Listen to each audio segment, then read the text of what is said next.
समप्रभ निर्विघ्नं कुरु मे देव सर्वकार्येषु सर्वदा। આકાશમાં કેડી નથી એનો અર્થ એવો નથી કે એની સફર કોઈ ખેડી નથી। આકાશમાં કેડી નથી એનો અર્થ એવો નથી કે એની સફર કોઈ ખેડી નથી। આપણા બાળકોને ચાર દિવાલની અંદર ગોંધીને રાખો, એને વિકસવા માટે ખુલ્લો વિશાળ આકાશ આપો। આપણા બાળકોને ચાર દિવાલની અંદર ગોંધીને રાખો, એને વિકસવા માટે ખુલ્લો વિશાળ આકાશ આપો। તો શ્રી રતનપર પ્રાથમિક શાળામાં ધોરણ 2 માં અભ્યાસ કરતી નાનકડી વાળા ઝીલના આપ સૌને બે હાથ જોડીને નમસ્કાર। આજનાનો આંગણે ને અહીંયા ઘણો એ વર્તાય છે। આપ તણી કઈ હાજરી નિરખી અમાખરડી હાજર ખાય છે। આપ તણી કઈ હાજરી નિરખી અમાખરડી હાજર ખાય છે। આજે તારીખ 27 જૂન 2025 અને શુક્રવારનો આ દિવસ આપણા માટે ખાસ છે। આજે આપણા આંગણામાં નાના ફૂલ જેવા બાળકો શાળામાં પ્રવેશી રહ્યા છે, માટે આ એક ખૂબ જ આનંદનો અવસર છે। શિક્ષણ એ જ્ઞાનનો દીવો છે। શિક્ષણ એ પ્રગતિની જ્યોત છે, જે આપણા જીવનમાં અજવાળું પાથરે છે। આજના આ શુભ કાર્યની શરૂઆત આપણે દીપ પ્રાગટ્ય કરીને કરીશું।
રીત અહીંની જુદી, રસમ અહીંના જુદા. રીત અહીંની જુદી, રસમ અહીંના જુદા. અમારે મન તો શબ્દો જ કંકુને ચોખા, અમારે મન તો શબ્દો જ કંકુને ચોખા. કન્યા કેળવણી મહોત્સવ અને શાળા પ્રવેશોત્સવ 2025 અંતર્ગત અત્રે શ્રી રતનપર પ્રાથમિક શાળામાં ઉપસ્થિત જિલ્લા ખેતીવાડી અધિકારી શ્રી વિજય પટેલ સાહેબ, સાથે પધારેલ લાયઝન અધિકારી Shri Nareshbhai Dadal sir, special educator, આંગણવાડીના કાર્યકર તેમજ મારી શાળાના વાલા બાળકોના તમામ વાલીઓનું હું શ્રી રતનપર પ્રાથમિક શાળા વતી શબ્દોથી હાર્દિક સ્વાગત કરું છું. શિક્ષણનો અમી ગગડો એટલે કન્યા કેળવણી મહોત્સવ અને શાળા પ્રવેશોત્સવ, કે જેમની પાપા પગલી આજે શાળાના આંગણામાં પડવાની છે. જે નવા બાળકો છે આપણા શાળાની અંદર ઉપસ્થિત થવાના છે, અને એ કાર્યક્રમની અંદર, એ પ્રવેશોત્સવની અંદર આપણે સૌ વાલીઓ અને સૌ મહેમાનો જ્યારે અહીંયા ઉપસ્થિત થયા છો, ત્યારે મને કહેવાનું મન થાય કે મને તો એમ લાગે છે હવા રંગીન બની ગઈ છે, મને તો એમ લાગે છે હવા રંગીન બની ગઈ છે, અને આ સ્થળ પણ હવે ગુલઝાર લાગે છે, અને આ સ્થળ પણ હવે ગુલઝાર લાગે છે. આ વાતાવરણમાં ખોવાઈ જવાનું મન થાય છે, આ વાતાવરણમાં ખોવાઈ જવાનું મન થાય છે. મને તો આજે આ બાળા રાજાઓનો દરબાર લાગે છે, મને તો આજે બાળા રાજાઓનો દરબાર લાગે છે. આજના આપણા શિક્ષણની અંદર જ્યારે નાના બાળકો જ્યારે પાપા પગલી કરતા હોય, એની જ્યારે શરૂઆત થતી હોય, અને એ કાર્યક્રમ જ્યારે આટલો ધામધૂમથી ગામના લોકો, આપણા અધિકારીઓ, પદાધિકારીઓ અને સૌ એની અંદર જોડાતા હોય, અને આનંદપૂર્વક ધામધૂમ સાથે જ્યારે પ્રવેશોત્સવની ઉજવણી થતી હોય, ત્યારે એ બાળકોને પણ આનંદ થાય, એમને પણ એમ થાય કે અમને આટલા બધા લોકો આવકારે છે, અને ખુશી ખુશી સાથે એ લોકો અહીંયા પહોંચતા હોય છે, અને આનંદ સાથે ભણવાની શરૂઆત કરવામાં આવે છે. હું એમ કહું છું કે શિક્ષક તરીકે ન ધરા સુધી ન ગગન સુધી ન ધરા. આપણે પ્રાર્થના બાદ આપણે આંગણે પધારેલા મહેમાનશ્રીઓનું સ્વાગત કરવા જઈ રહ્યા છીએ. મને કહેવાનું મન થાય છે કે પુસ્તક એ જ્ઞાનનો ભંડાર છે, પુસ્તક એ આપણો શ્રેષ્ઠ મિત્ર છે, પુસ્તક એ આપણો અનમોલ રત્ન છે. તો આજે પધારેલા મહેમાનશ્રીઓનું આપણે એવા સુંદર મજાના પુસ્તકો આપીને સ્વાગત કરવું છે. તો હું શ્રી જિલ્લા ખેતીવાડી અધિકારી શ્રી વિજય પટેલ સાહેબ શ્રીને વિનંતી કરું કે આપ આગળ આવશો તો એમનું સન્માન કરવા માટે શાળાની દીકરી ગોવાળિયા ગાયત્રી બેન આવશે.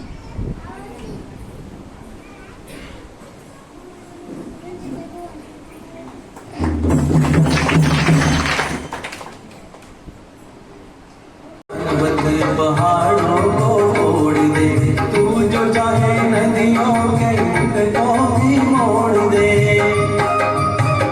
मार्ग उज्जवल भविष्यની કેડી, નાનકડા પગલા મોટા સપના, શિક્ષણનો માર્ગ ઉજ્જવળ ભવિષ્યની કેડી. હવે આપણે જે કાર્ય માટે ભેગા થયા છીએ તે શાળા પ્રવેશોત્સવ કાર્યની શરૂઆત કરીએ. તો આજે આપણી શાળામાં અને વર્ગખંડમાં જેમના ભવિષ્યનું ઘડતર થવાનું છે, સમાજ પણ અધૂરો છે. પહેલાના સમયમાં લોકો દીકરીઓને બોજ સમજતા હતા, પરંતુ અત્યારે સમય બદલાયો છે. અત્યારે દીકરી દીકરા જેટલી તે સક્ષમ અને દરેક ક્ષેત્રમાં આગળ વધી રહી છે, કે પછી શિક્ષણ હોય, રમતગમત હોય, કે પછી અવકાશ વિજ્ઞાન હોય. મિત્રો, આપણે વારંવાર શા માટે કહેવું પડે છે કે બેટી બચાવો, બેટી બચાવો? કારણ કે હજુ પણ કેટલાક લોકો કમનસીબે દીકરીઓને આ દુનિયામાં આવવા દેતા જ નથી. દીકરીઓનો પૂરો અધિકાર છે કે આ દુનિયામાં આવે, શિક્ષણ મેળવે અને આગળ વધે. દીકરી જ્યારે આગળ વધશે ત્યારે તે માત્ર પોતાનું જ નહીં પણ પોતાના પરિવારનું અને સમાજનું પણ ઉજ્જવળ ભવિષ્ય બનાવશે. એક શિક્ષિત, એક ભણેલી દીકરી એક ઉજ્જવળ ભવિષ્યની સ્થાપના કરશે. બેટી બચાવવાનો મુખ્ય ઉદ્દેશ્ય જે છે કે દરેક દીકરી શાળાએ જાય, શિક્ષણ મેળવે અને પોતાના પગ પર ઊભી થાય. આજે જે શાળામાં નાની બહેનો પ્રવેશ કરી રહી છે તેમને જોઈને મને ખૂબ જ આનંદ થાય છે. આપણે તેમને ભણાવવામાં અને શિક્ષણ મેળવવામાં આપણે તેમને પૂરો સહયોગ આપવો જોઈએ. તો દીકરી વહાલનો દરિયો છે, દીકરી વગરનું ઘર મીઠા વિનાનું અન્ન, દીકરી વગરનું ઘર એ મીઠા વિનાનું અન્ન. હું ધોરણ 8માં અભ્યાસ કરું છું. આપણે સૌ જાણીએ છીએ કે પાણી આપણા જીવન માટે કેટલું જરૂરી છે. પાણી વગર જીવન શક્ય જ નથી. ખેતી હોય કે ખાવું, દરેક કામ આપણે પાણીની જરૂર પડે છે. પણ શું આપણે પાણીનો બચાવ કરીએ છીએ? આપણે સૌ જોઈએ છીએ કે બ્રશ કરતી વખતે નળ ખુલ્લા રહી જાય છે. નહાતી વખતે પણ જરૂર કરતાં વધુ પાણીનો ઉપયોગ થાય છે. પાણી બચાવવા માટે આપણે શું કરી શકીએ? નળ બંધ રાખીએ, વરસાદના પાણીનો સંગ્રહ કરીએ, બગીચામાં પાણી છાંટતી વખતે કરકસરપૂર્વક ઉપયોગ કરવો જોઈએ. કારણ કે આપણે સૌ જો આજે પાણી બચાવશું તો જ આવનારી પેઢીને શુદ્ધ પાણી મળી રહેશે.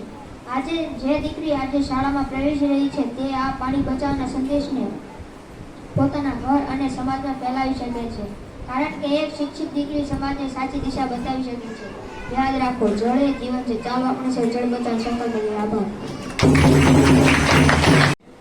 પરીક્ષા એક પણ યોજના અનેક. એ એક પરીક્ષામાંથી એ 4 જગ્યાએથી એ બાળક છે એ 4 પ્રકારની શાળામાં પ્રવેશ પામતું હોય છે. અને એ પરીક્ષામાં મેરિટમાં આવનાર વિદ્યાર્થી છે એ ધોરણ 6 થી તે 12 સુધીનો સંપૂર્ણ એ શિક્ષણ એ મફતમાં મેળવતું હોય છે. બીજી પરીક્ષાની વાત કરું તો NMMS ની પરીક્ષા જે ધોરણ 8 ના વિદ્યાર્થી માટે આ સાલ આપણે MMS ની પરીક્ષામાં આપણી શાળાના એક બાલિકા અનિતાબેન એ પાસ થયા, મેરિટમાં આવ્યા અને એમને દર મહિને 1000 રૂપિયાની સહાય એ સરકાર શ્રી તરફથી આપવામાં આવે છે. એવી રીતે કુલ 4 વર્ષ સુધી એટલે કે 12 મહિનાના 12000 રૂપિયા અને 4 વર્ષના 12 ચોકને 48000 રૂપિયાની સહાય સરકાર શ્રી તરફથી આપવામાં આવે છે. અને ત્રીજી પરીક્ષા જ્ઞાન સાધના પરીક્ષા એ ધોરણ 8 ના વિદ્યાર્થી આપે છે અને 8મા ધોરણના વિદ્યાર્થી પરીક્ષામાં મેરિટમાં આવે એટલે એમને ધોરણ 9 અને 10 આ બંને વર્ષના 22000 રૂપિયા અને 11 અને 12 ધોરણના 25000 રૂપિયા એ સરકારશ્રી તરફથી આપવામાં આવે છે. તો આપ સૌ વાલીશ્રીઓને હું અનુરોધ કરું કે આપણી શાળાના આપના બાળકને આ પરીક્ષાનો લાભ ચોક્કસ અપાવે. અને અંતમાં એટલું જ કહીશ કે ઉદ્યમેન હિ સિદ્ધ્યંતિ કાર્યાણીન મનોરથે, ઉદ્યમેન હિ સિદ્ધ્યંતિ કાર્યાણીન મનોરથે નહીં સુપ્તસ્ય સિંહસ્ય પ્રવસતિ મુખે મુર્ગા. घटे सहाय करे रघुवीर, पंछी पानी पीने से घटे न सरिता नीर, दान दिए धन्ना घटे सहाय करे रघुवीर. આજના કાર્યક્રમના બાળકોને બાળકો માટે જેમણે શિક્ષણના યજ્ઞમાં દાન કર્યું છે અને ઈશ્વર લાખ ગણું કરીને પંખ से कुछ नहीं होता, हौसलों से उड़ान होती है. હવે આપણે યાદ કરવા બધા સાથે બોલીશું, ભારત માતા કી જય. ફરી એકવાર, ભારત માતા કી જય. ખૂબ સરસ. આજના કન્યા કેળવણી મહોત્સવ અને શાળા પ્રવેશોત્સવ નિમિત્તે આ ગામના ભૂલકાઓ હાજર છે ત્યારે મને ખૂબ આનંદની લાગણી અનુભવાય છે. ગામના સરપંચશ્રી, ઉપસરપંચશ્રી તેમજ ગામમાંથી ઉપસ્થિત વાલીજનો, ભૂલકાઓ, શિક્ષકગણ અને તમામ નાગરિકોનો હૃદયપૂર્વક આભાર વ્યક્ત કરું છું.